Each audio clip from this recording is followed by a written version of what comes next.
guys, long time no chat. Welcome to Stacking the Shelves for review books only for the last 3 months. I realized the last time I've done Stacking the Shelves was back before Thanksgiving, so it was quite a while ago. I have a ton of books that I have not talked to you guys about getting, so I'm going to split this into multiple videos. The first one will just be looking at books I got for review, and there are 17 of those, and again, this covers the last 3 months. So on some of these I'll have like little mini reviews. Some of them I haven't read yet because they don't publish for a month or two yet, so I'll just start going through those, and then I'll save a little life update for like after this. The next two Stacking the Shelves book postings that I will do, and I'll try to do them like over the next couple weeks after this one posts, will be like books I bought, audiobooks probably in one, and then the third one will be books I got from the library or borrowed because I had a ton of those. So it'll be broken up into like 3 different Stacking the Shelves. All right. So the first book I got for review is A Far Better Thing by H.G. Perry. This doesn't publish until June, so a little bit of time on this still. This is described as a portal fantasy. It's about a man named Sidney Carton who was stolen by fairies as a child. He has a rare opportunity now for revenge against the Fae and the changeling that was left in his stead. So I like books about fairy. I also really like Perry as an author, so I'm very excited to read this one. Next one for review also comes out in June. And all of these I got from NetGalley to review, so I should just comment on that. And this one is The House of Frost and Feathers by Lauren Weisbrand. This one is about a woman named Marcia. She's lost her family to the sleeping plague and fears she will be next. She ends up going to a famous sorcerer named Baba Zima for protection, and they end up on a hunt for a cure. Again, this just sounded kind of fun. A little bit of that magic, a little bit folklore type of feel to it, and I'm excited to read that. All right, next one for review is Mapping the Interior by Stephen Graham Jones. It sounds like this one's been out for a while, but it was re-released or is going to be re-released in the end of April. I read this one. I didn't really love it. It's about a little boy who thinks he sees his dead father like walking by the windows of his house. And when he tries to figure it out, it ends up there's something else living under his house and it's hurting his brother in some way. This was very ambiguous and not very complete feeling. It was hard to follow. It's very short. It's a novella, so I read it, but at the end I was kind of like, what? And I wasn't a huge fan of it. So yeah, quick mini review for Mapping the Interior. The next one I got and read for review is Water Moon by Samantha Soto Yambo. Yambo? I think I said that right. This actually came out in January. I love this. I gave this 5 stars. If you like Studio Ghibli and want like an adult version but in book form, this would be the perfect book for you.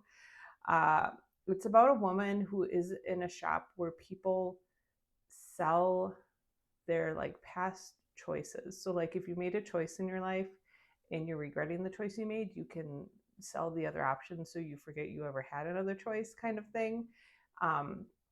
And when her father disappears, she ends up running this shop, and a man wanders in that through series of circumstances, they end up wandering into this other world where they're trying to like find some things. I'm just gonna leave it at that. But it's very much adventure, very much a weird, like surreal fantasy world. And it reminded me very much of like Studio Ghibli, like in the like just the way things go and how surreal and unique things are. So just a lot of very creative fantasy elements in that. And I really, really loved it. All right, enough about that. Next book I got for review I have not read yet, and that is Den of Liars, the first book in the Den of Liars series by Jessica S. Olson. This doesn't publish until July. As I said, I have not read it yet. I've been a fan of some of Olson's other series. This is described as a thrilling young adult fantasy romance. It's about a man who's the world's best kept secret, a woman who is the world's best kept secret. When her father loses, I'm like reading it. When her father loses the Liar's Dice tournament, which is a high stakes competition, she gets made a target, and gets rescued by the thief and a notorious leader of the tentacles. In this book, she's trying to prove herself as a tentacle by undertaking a series of challenges. That's why I know that one. Okay, the next one that I got for review is The Conjurer's Wife by Sarah Penner. This released in January. I have read it. It was okay. It's about a magician's assistant, the conjurer's wife, who kind of unravels like how he does his magic and then turns it back against him. So there's some irony to it. The premise is kind of cute and ironic. I think I gave it 3 out of 5 stars. It just wasn't that surprising. It was kind of like, oh, okay, this is exactly how I expected this to go. And so it was fine. Okay, next one I got for review I have not read yet, and that is Of Monsters and Mainframes by Barbara Truelove. This comes out in June. This is about a woman named Demeter who shuttles humans between Earth and Alpha Centauri. Unfortunately, her passengers keep dying, and the AI is blaming her medical system or equipment failures. So she thinks there's a more paranormal aspect to this, and when she finds out she has an ancient vampire on board her ship, she has to deal with that. So this sounds like an interesting blend of like paranormal and science fiction elements. The cover is like cute and flashy, and it sounds like it's going to be pretty action-packed. So looking forward to reading that. All right, the next one I got for review is The Stormborn Vine. This is the first book in the Leaf and Scale series by Tilly Wallace. This came out in February. I already read this. It was okay. It's another one I gave 3 stars. It like tries to have that cozy fantasy vibe with like a strong Victorian heroine who comes in and knows a lot about plants and is trying to help when this plant tries to take over this manor and starts eating people. I just really thought a lot of the characters fell short. They were very shallow. There wasn't a lot of depth to them. Probably one of the most interesting characters, the alchemist in the series, you just don't really get. Like, it seems like there's going to be something there and there's not. The plot was very predictable. It was like it tried to be a good cozy fantasy, but didn't quite make it there in any aspect. So I don't know, maybe it'll get better as the series continues. This was also a fairly short book, and so maybe it'll be more interesting as it goes on, but I don't have the patience for that. All right. The next book I got for review is Blood on Her Tongue by Johanna van Veen. This comes out later in March, so very soon. I liked this. It is a little bit different. It's about a woman who gets called to visit her sister who's really sick. When she shows up, there are strange things going on. Her sister has been exposed to this body in the bog and is kind of insane right now, but then things get weirder and weirder. This was definitely a gothic horror, and it did not shy away from any gory, disgusting thing that you might imagine. Because of how, I mean, it really knew what it wanted to be, and that's what it was. So a lot of body horror, lots of gothic elements. The whole theme to the story is very gothic. Lots of gore, no shying away from the description of any of that. And it's all set in kind of I don't want to say Victorian, maybe a little bit past Victorian times, but set in a bog, so very gloomy setting. I kind of liked it just because it did what it did so well. I think I gave it 4 out of 5 stars because I didn't love it. I didn't like the characters that much. They were all kind of despicable, to be honest. But if you're looking for a gothic horror, it was a good one. All right. Next one I got for review is A Theory of Dreaming by Ava Reed. And this is the second book in the Study of Drowning series. This comes out in August. I really like this book. This is about Effie and Preston. And in the first book, they like ventured out to this very, I felt like I had like some Lovecraftian vibes to it, like some Cthulhu, like evil mold taking over things. So they're out in this manor that's very damp and dreary, and it's like going to fall off the side of the earth. And they have kind of a puzzle they have to solve out there. So this one is saying return to the immense, lush, and dreamlike world in this dark academia fantasy. A study in drowning is the aftermath of the first discovery from the first book and pulls Effie and Preston on a final adventure. So it's got a little bit of a young adult love story in it, but it has more like dark, like Lovecraftian tone to it, at least from what I remember. I read the first book quite a while ago. So look forward to reading that. All right, the next book I got for review is A Drop of Corruption by Robert Jackson Benet. This is the second book in the Shadow of the Leviathan series. It does come out very soon. It comes out at the beginning of April. I like this. So I'm going to be honest. Shadow of the Leviathan series, I love the world and I love the complex characters. Sometimes the kind of police procedural elements of it get a little bit too in the weeds for me. Like it just takes too long describing all these details that we don't necessarily really need. So I gave the first one 5 stars. I'm going to give the second one 5 stars. I just finished it, but they take me a long time to read, which isn't necessarily a bad thing, but I do have a lot of books to read for review and stuff. So I don't know. I love the world. It's so cool. It's this world plagued by leviathans where humans are doing like strange, like biological plant-based mutations to themselves to survive against the leviathans. But you're kind of distanced from that adventure and battle and put more into this duo that's solving these murder mysteries that's set in this world. And it's kind of weird for me because I think I would like it better if we were like on the front lines fighting the leviathans or like figuring out new ways they can fight them or something like that. But we're set back from that in dealing with these murder mysteries, which is still really interesting because you're still learning about the world and like how it got to be how it is and how it's changing. But it also gets very, very detailed. And you learn some things in this book that were really cool, but it took me a long time to read. So I loved it, but I also really had to work for it. That's what I'm going to say. All right. Next book I got to review, I have not read yet, and that is The Bewitching by Sylvia Moreno Garcia. This comes out in July. This is about Minerva, a graduate student focused on the history of horror literature. She starts researching life of Beatrice Trimbley, an obscure author of these macabre tales. So that just sounds interesting. Marina Garcia has been hit or miss for me. I really love some of her books, and I am kind of blah about some of them. So it'll be interesting to see how this one is. All right, next one I got for review is Death at a Highland Wedding by Kelly Armstrong. This is the fourth book in a Rip Through Time series. This comes out in May. I am planning to read this shortly. In fact, I might be reading it by the time this video posts. This is about a police investigator from modern times, Mallory, who gets sent 150 years back to the past. She ends up working with a, well, he's a doctor that works in a morgue, but he has started doing what am I trying to think? Autopsies. That's the word I was trying to think. He started doing autopsies on dead bodies to help solve murder mysteries. And so she gets involved as an investigator as part of his household.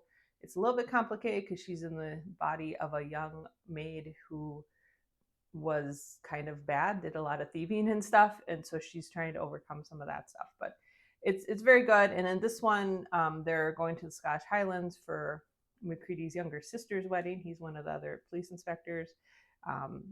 And it's kind of an uncomfortable situation. Of course, there's obviously a death, a mystery they need to solve. So these are also a little bit police procedural, but they're also more interesting because there's like a time travel aspect, and you have a modern woman trying to adjust to Victorian times, and you have the whole thing about like they're just at the state where things like investigating a crime scene are becoming a thing you do in a more modern way. All right. Next one I got for review, I did read part of, and that was Eat the Ones You Love by Sarah Maria Griffin. This also comes out in April. I stopped this about 30 to 40% of the way through. It's got very like Little Shop of Horror vibes. There's a woman who has lost her job. She's been laid off. Her engagement was broken off by her fiance, and so she's really at loose ends. She's looking for a new job. She sees a sign outside of this florist shop and thinks, why not? I have nothing to lose. The lady who runs the shop is a little bit odd, and you find out there's like a sentient plant involved that eats people. My main issue with this one, it's not even a very long book, is that it was so hard to follow, and I'm not entirely sure if this is the way it was formatted or the way it was written, but like you were changing point of view from the main protagonist, from the woman who runs the flower shop, from the plant's point of view, and then the woman who runs the flower shop's ex-girlfriend. So, but it wouldn't tell you, there was like no space between paragraphs or no indicator that you were changing point of view. And so like I'd be reading and then all of a sudden like the plant is talking about the main protagonist and I'm like, wait, I thought I was reading from the main protagonist's point of view. And I'd have to like go back and try to figure out at which paragraph we switched point of view. So it was really hard to read and figure out what's going on. So I don't know, maybe that will get edited before it's released because it's an interesting premise. There's some very interesting nostalgia there because the florist is located in an old rundown mall, and there's some kind of fun elements to it, but it was so hard to follow and so slow. I couldn't do it anymore. All right, the next one I got for review is The Mad Sisters of Essie by Tashin Mehta. This comes out in August. This is about two women who are the keepers of the Whale of Babel. One of them does not want to be doing this job, so she flees the whale and stumbles into a whole new universe of shape-shifting islands and ancient maps. Just sounds kind of cool and different, and I thought it might be fun. I got two more. Next one I got for review is Gifted and Talented by Olivia Blake. This comes out in April. I got this pretty late for a review copy. I think I just got it a couple days ago, so I probably won't read it before it comes out. This is about a person named Thayer Wren, a CEO of Renfair Magitech and the so-called father of modern technology. He dies, and one of his telepathically, electrokinetically gifted children is supposed to inherit his realm, basically. And it goes into that. It reminds me a little bit of, and I'm blanking, the TV show with all the gifted and talented kids that are dealing with the dad that dies. And I'll try to think of it before I post this video, but I'm not thinking of it now. All right, and then the last one I got for review is Installment Immortality, the 14th encrypted book by Shauna McGuire. This already came out March 11th. I did not get a review copy until like the day after it came out, so I will not be reading that before it releases because it already released. But I am excited to read that kind of. This is another one from Mary Dunvaney's point of view. The last book was as well. I wasn't a huge fan of the last book. I didn't really like her point of view. It has some flaws to it, I thought. So we'll see if this is any better. I do kind of feel like it's time for that series to come to an end here before I have to just stop reading it because I don't like the quality of it anymore. All right, we are getting a little long here. I will try to do a quick life update. Obviously, we've been very busy. That's why I haven't been doing these things. Quick update on the Duluth house. The builder did finish their part of the work that actually just wrapped up. It was supposed to wrap up in November. It just wrapped up in February. We were waiting on a window. There were some issues with getting the fireplace installed. Some plumbing got installed around. There's just like a whole bunch of things. So now we are on the hook for doing things. So we've passed the electrical rough-in. We've passed the insulation and vaporware installation. We're in the process of putting up drywall, which is taking forever. And that was a whole deal. The people who delivered the drywall were supposed to deliver it in the house and they left it outside in the middle of a snowstorm. So that was quite not fun when we had to like get all that up to the attic suddenly. So we're working on that. That's going to take a while. It's probably going to take us, and we're hoping to be done with the drywall by the end of April. And then start on like flooring and finishing work. And then we have a bathroom to finish up there. So it's getting a little tight on timeline, which is why I have been kind of incognito. We're at the point where we are planning to list and sell our house in June, July timeframe here in the Twin Cities. And hopefully it'll sell fast. I think we want to list it in June. But so we need to have things kind of wrapped up in Duluth by then. And I don't think we're going to. I just don't think, because of the nearly 3 to 4 month delay with the builder, we're just not going to have time to have it done. So we're kind of in the process of, you may know it's a little bit bare back here. I'm going through the house and I'm like taking down decor that's very personal, like movie posters and stuff like that up, and we'll make it more generic for staging. And we're going to start moving like some things up there that we can, like bookcases and Christmas decorations and Halloween stuff we're not going to use at this house anymore. So we'll start doing kind of a gradual process of moving over the next couple months. And then we got to start working on this house, which is mainly painting. And we have a little bit of flooring we need to fix. So yeah, we just have a lot going on. I know I mentioned my son got accepted to UMD. He signed up to be in the dorms there. He's still doing his thing. We did an admitted student day there that was really good. Just very busy. And on top of all of that, we did go on vacation for a week in San Diego to visit my parents who have an RV out in San Diego. And that went well, but it like lost us 2 weekends of work on the house in Duluth. And it was kind of expensive and it rained the whole time we were out there. So we're kind of trying to recover from vacation, which, always sounds funny that you have to recover from vacation. But it's been a lot. There's just been a lot going on, and this has not been my priority. I am going to try to make it more of a priority. At least for the next few weeks, I'll try to get caught up on my stacking the shelves, because honestly, seeing the giant list of books on my document I keep to do book reviews and stuff is stressing me out. So I think I'd be less stressed if I just post these.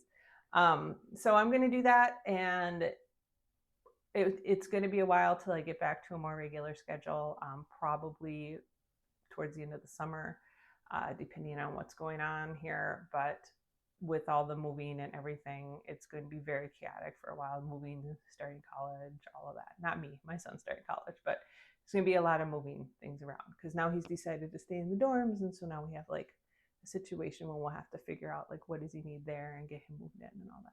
So yeah, I have no excuse other than things have been hectic. I'm still reading. If you follow my blog, I am still posting a lot of book reviews. I try to keep up with that, but the videos take a lot of time to edit, and I don't have that kind of time right now. So that being said, I hope that you had a great 3 months of reading and that you got some great books. I hope to be doing this a little bit more frequently, but make no promises, as I said. And yeah, have a great month of reading, and I will probably talk to you in a week for the second of the 3-part of stacking the shelves. And then after that, I will see how things go. All right. Talk to you guys later. Bye.